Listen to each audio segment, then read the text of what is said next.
दैनिक आहार है वचन का प्यारा उपहार, रोज का है ये आत्मा का पोषण संसार। हर शब्द में छुपी है ईश्वर की पुकार। आओ सुनो समझो जीवन में लाओ प्यार।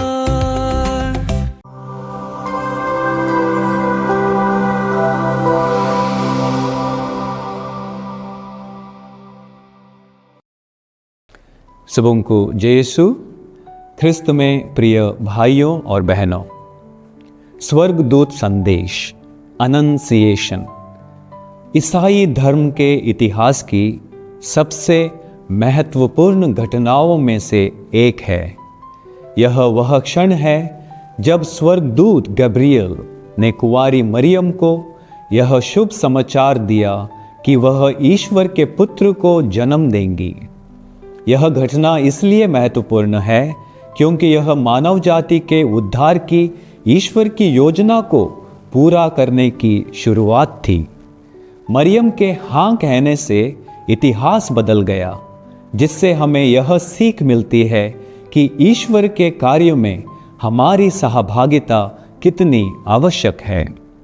4 महत्वपूर्ण विचार हम आपके सामने रखेंगे। सबसे पहला, ईश्वर की पहल और अनुग्रह। स्वर्गदूत संदेश हमें याद दिलाता है कि मुक्ति सबसे पहले ईश्वर की पहल और अनुग्रह का कार्य है। गब्रियल ने मरियम से कहा, मरियम डरिए नहीं, आपको ईश्वर की कृपा प्राप्त है। ईश्वर ने मरियम को इसलिए नहीं चुना क्योंकि वह किसी विशेष योग्यता की अधिकारी थी, बल्कि यह पूरी तरह से उनके प्रेम और अनुग्रह का परिणाम था। इसी प्रकार ईश्वर हमें भी अपने कार्यों के लिए बुलाते हैं। हम पूर्ण नहीं हैं, लेकिन ईश्वर हमारी कमजोरियों में भी अपना कार्य पूरा करते हैं। हमें केवल विश्वास और विनम्रता के साथ उनका उत्तर देना है। दूसरा विषय, मरियम का विश्वास और आज्ञाकारिता।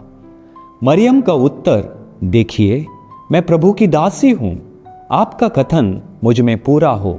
लूकस 1:38 एक आदर्श विश्वास और आज्ञाकारिता का उदाहरण है। मरियम यह पूरी तरह से नहीं समझ पाई कि यह कैसे होगा, फिर भी उन्होंने पूरी तरह से ईश्वर की योजना को स्वीकार कर लिया। यह हमें सिखाता है कि विश्वास का अर्थ हमेशा सब कुछ समझना नहीं होता, बल्कि अज्ञात परिस्थितियों में भी ईश्वर पर भरोसा रखना होता है। क्या हम भी अपने जीवन में ईश्वर की योजना को स्वीकार करने के लिए तैयार हैं, भले ही वह हमें कठिन लगे? तीसरा विषय, देह धारण का रहस्य। ईश्वर हमारे बीच में। स्वर्गदूत संदेश वह क्षण है जब वचन देह बना और हमारे बीच में निवास किया। योहन 1:14 मरियम के गर्भ में ईश्वर ने मानवीय रूप धारण किया। यह देह धारण, इनकार्नेशन, ईसाई विश्वास की नींव है। यह दिखाता है कि ईश्वर दूर नहीं बल्कि हमारे साथ हैं, हमारे जीवन की हर परिस्थिति में उपस्थित हैं। उन्होंने हमारे दुख, कष्ट और खुशियों को जिया ताकि हम उनके दिव्य प्रेम का अनुभव कर सकें। यह हमें प्रेरित करता है कि हम अपने दैनिक जीवन में मसीह की उपस्थिति को पहचानें और उनके प्रेम को दूसरों तक पहुंचाएं। चौथा और अंतिम विषय, मरियम नई हव्वा, ईव, हमारे लिए एक उदाहरण। मरियम के हाँ कहने के कारण उन्हें नई हव्वा या न्यू ईव कहा जाता है। जहां पहली हव्वा की अवज्ञा ने पाप और मृत्यु को संसार में प्रवेश कराया, वहीं मरियम की आज्ञाकारिता ने उद्धार का द्वार खोल दिया। उनके माध्यम से मसीह, नए एडम, न्यू एडम ने संसार में प्रवेश किया ताकि जो कुछ खो गया था उसे पुनः स्थापित किया जा सके। यह हमें याद दिलाता है कि हमारे निर्णय मायने रखते हैं। जिस प्रकार मरियम की आज्ञाकारिता ने संसार में जीवन लाया, वैसे ही हम भी ईश्वर की इच्छा को स्वीकार करके अपने जीवन और दूसरों के जीवन में आशीर्वाद, अनुग्रह, कृपा ला सकते हैं। संक्षेप में, स्वर्गदूत संदेश का पर्व हमें ईश्वर के अनुग्रह, मरियम की आज्ञाकारिता, देहधारण के रहस्य और मरियम के उदाहरण पर मनन करने के लिए आमंत्रित करता है। मरियम की तरह क्या हम भी ईश्वर के आह्वान को स्वीकार करने के लिए तैयार हैं?